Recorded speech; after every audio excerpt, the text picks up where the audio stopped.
Okey, Assalamualaikum ya, salam sejahtera dan salam kuasa ketiga. So jika audio jelas, boleh tolong maklumkan kepada saya, share ramai-ramai dan sertai Telegram saya, Regi Jesse Rita Udin. So ada dua soalan yang diajukan kepada saya. Pertama ialah berkenaan PRU 16 dan Barisan Nasional. Mereka minta saya ulas lanjut ya, ini OMBN.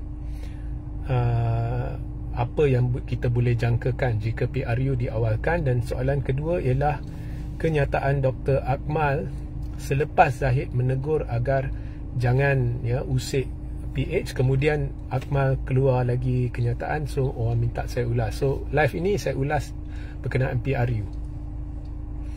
Baik, saya pun sudah membuat live sebelum ini menceritakan mengapa saya berpendapat dan yakin, teramat yakin malah, bahawa PRU 16 akan diawalkan. Dengan mudah saya beritahu dalam live ini ya. Kalau anda nak tahu lebih lanjut, anda scroll ke bawah dan cari live berkenaan PRU 16 ya. Dengan ringkas saya beritahu dalam live ini, pokok ni trigger utama ataupun pencetus utama yang mungkin menjurus kepada PRU 16 ialah PRK Mahkota. Now, saya faham PRK dengan PRU tak sama. Malah saya sendiri telah menjelaskan mengapa ianya tak sama. Di PRK fokus adalah kepada calon, di PRU fokus kepada parti. Okey, saya akan jelaskan lebih lanjut isu itu. Tetapi di PRK Mahkota, satu perkara yang menakjubkan telah berlaku, yang tidak pernah berlaku dalam sejarah negara setakat ini, iaitu buat kali pertama penyokong PH sanggup sokong calon UMNO. Ini menandakan UMNO telah berjaya pecahkan benteng pemisah antara pengundi tradisi dia dengan pengundi penyokong PH. Okey.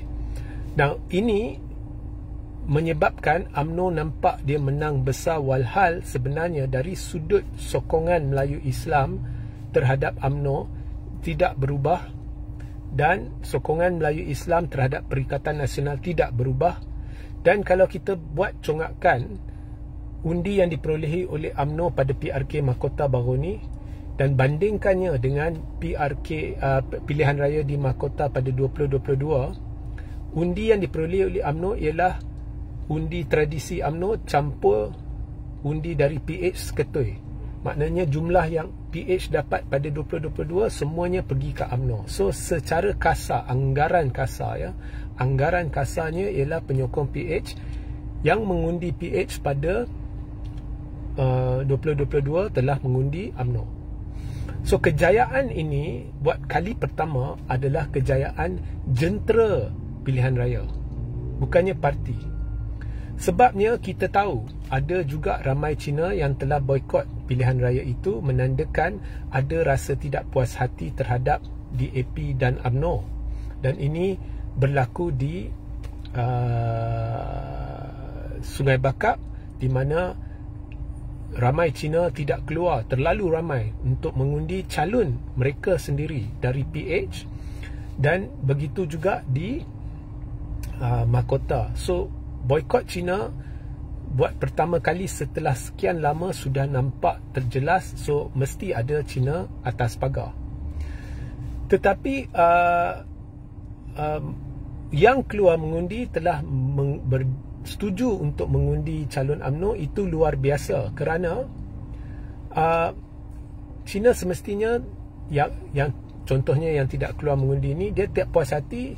Antaranya yang saya kenal pasti ialah isu harga diesel ya, dan juga mereka frust sebab especially isu-isu berkaitan Dr. Akmal dengan Teresa, kemudian isu KK Mat ya.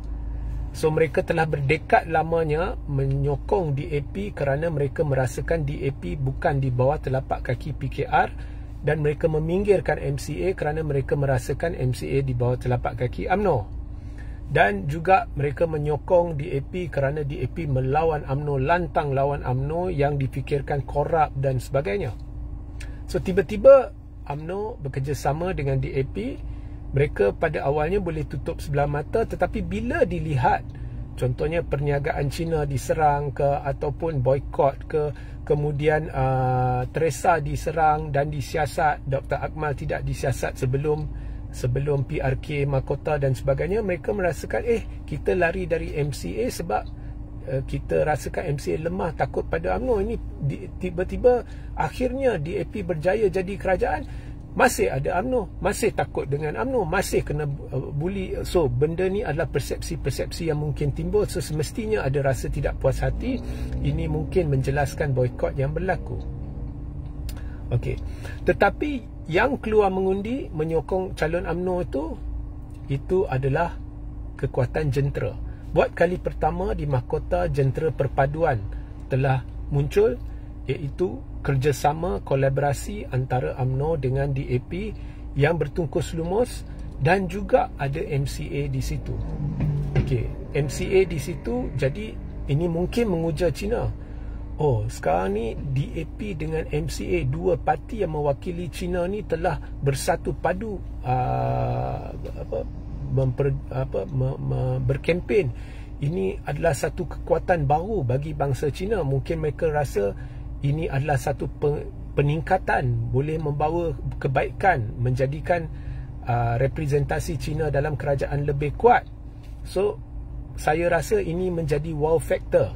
Maknanya MCA sudah pun mendapat kembali sedikit pengiktirafan dari China, malah mungkin sudah dapat sokongan China, tapi ini kita tidak pasti lagi lah. Okay? So contohnya jika UMNO sekarang keluar dari kerajaan untuk tujuan perbincangan, saya pasti jika MCA ikut UMNO, maka undi China akan berpecah. Anyway, itu dah menyeleweng daripada tajuk. So ini kekuatan jentera perpaduan. So UMNO dengan PH sudah dapat formula baru, cara nak merapati pengundi untuk meyakinkan mereka untuk mengundi calon UMNO, atau esok cara nak meyakinkan penyokong tradisi UMNO untuk sokong calon DAP sebagai contoh. Kekuatan ini menyebabkan UMNO sudah kembali kepada zaman kegemilangan dia, di mana dia dapat sokongan China. So ini memungkinkan UMNO mendapat lebih banyak kerusi di kawasan-kawasan di mana UMNO contohnya menang tipis atau kalah tipis. Dengan sokongan China, dia boleh dapat raih lebih banyak kerusi. Begitu juga PH. Saya tidak akan terkejut, saya tak tahu impak ini sejauh mana. So dalam live saya yang sebelum ni, saya beritahu kita tidak tahu adakah PH akan meningkat sikit, UMNO akan meningkat sikit, atau mereka akan meningkat banyak sampai menang majoriti. Ya, so kita tidak tahu. Tetapi potensi untuk PH dan UMNO mendapat sokongan yang lebih besar ada. Kekuatan di mahkota apa? Kekuatan jentera.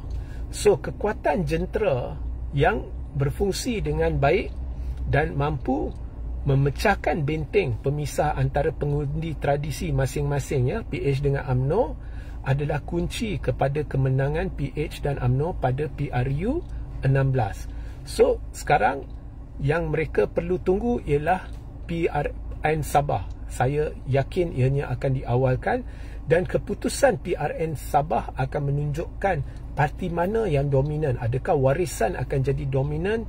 Adakah Bersatu akan kembali dominan? Sebab Bersatu dulu dia bentukkan GRS, kemudian ada yang berpaling tadah. Adakah rakyat Sabah marah dengan Bersatu dan perikatan akan menyusut, ya, di Sabah? Semua ni mereka nak lihat supaya mereka boleh memutuskan nak kerjasama macam mana dengan parti mana.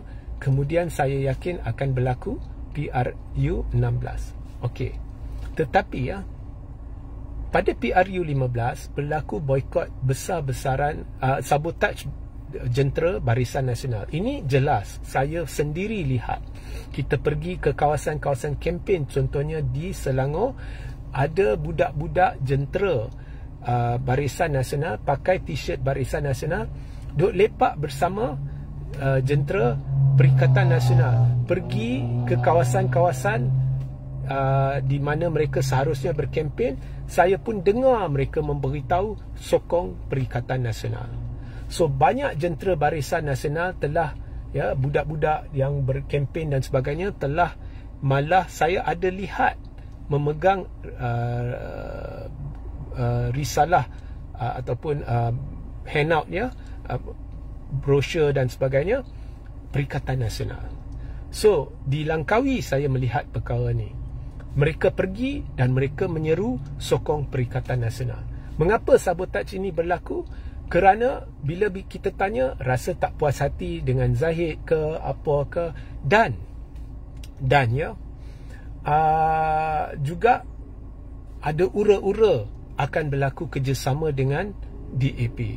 Okey, so ini telah sedikit sebanyak mengganggu gugat prestasi Barisan Nasional. Okey, ini berlaku di Selangor, saya lihat, di Langkawi bila saya pergi sana saya lihat. So ini berlaku.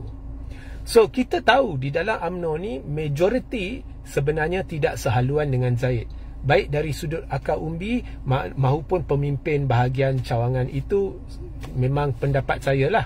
Okey, setuju tak setuju, tapi itu pendapat saya. Now, adakah masih pemimpin bahagian dan cawangan anti Zahid setelah melihat keputusan mahkota, setelah sedar bahawa Zahid telah berjaya pecahkan, dan saya tabik Zahid, ya, dia telah berjaya pecahkan tembok yang memisah pengundi tradisi PH dengan BN. So adakah mereka sudah berubah? Adakah MP-MP dalam UMNO yang dulu anti Zahid sekarang sudah berubah kerana melihatkan potensi UMNO dengan DAP atau PH boleh menang besar? Ini saya tidak tahu. Tetapi pada PRU 16 ini melibatkan berapa kerusi? 222 kerusi. Banyak kawasan, banyak jentera. Okey. So kalau PRK mahkota, mereka tidak perlu bergantung kepada budak-budak yang tidak dikenali begitu banyak, kerana segala fokus PH dengan UMNO adalah di satu kerusi kawasan kecil di Johor, ya. Tetapi PRU 16 mereka perlu bergantung kepada terlalu banyak jentera dan orang-orang yang mereka tidak secara peribadi kenali untuk melakukan kempen. So kalau di peringkat parti, mungkin tiba-tiba ada pemimpin cawangan ke bahagian ke sudah ada perubahan hati melihat, lepas mahkota kita lihat UMNO dengan PH boleh menang besar, ya. Itu peringkat pemimpinnya, saya tidak tahu mereka sudah berubah ke tidak. Tetapi di peringkat akar umbi, di peringkat rakyat ni, penerimaan dia tidak ada. So bila awak melibatkan jentera, adakah PH dan UMNO ada kemampuan untuk memastikan tidak berlaku sabotaj? Itulah kunci yang menentukan adakah PH dengan UMNO boleh ulangi apa yang berlaku di mahkota ataupun ia tidak mungkin tercapai. Kerana di mahkota mereka kurang bergantung kepada orang yang tidak kenali. Semua pemimpin boleh datang dan kontrol kempen dengan sendiri, ia memang efektif. Kalau PRU, benda itu tak boleh dilakukan oleh pemimpin, perlu pergantungan kepada terlalu banyak jentera yang ramainya pemimpin-pemimpin ini tidak kenali. Dan kita tahu di luar sana, contohnya majoriti Melayu Islam, saya yakin bersama perikatan. So bila kita ambil jentera, adakah UMNO dengan PH boleh pastikan jentera ini tidak sabotaj kerana tidak puas hati? Budak-budak Melayu tidak puas hati UMNO bekerjasama dengan DAP. Kemudian jentera-jentera DAP tidak puas hati dengan UMNO. So boleh jadi di mahkota PH dengan UMNO yakin, wah, kita dah berjaya pecahkan benteng pemisah antara pengundi Cina dengan pengundi tradisi PH dengan pengundi tradisi UMNO. Tetapi bila berlaku PRU, benteng ini sekali lagi naik dan tidak ada sokongan penyokong PH kepada calon UMNO dan penyokong UMNO kepada calon PH, dan PH dengan UMNO kena teruk, perikatan naik jika PRU diawalkan.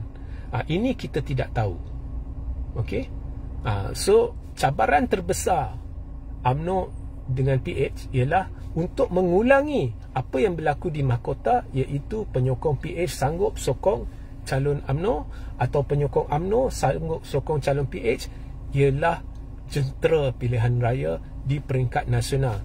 Boleh tak mereka kawal jentera itu dan pastikan tidak berlaku sabotaj? Itulah kunci penentu keputusan PRU 16. Sehingga kita berjumpa di lain masa. Assalamualaikum, salam sejahtera dan salam kuasa ketiga.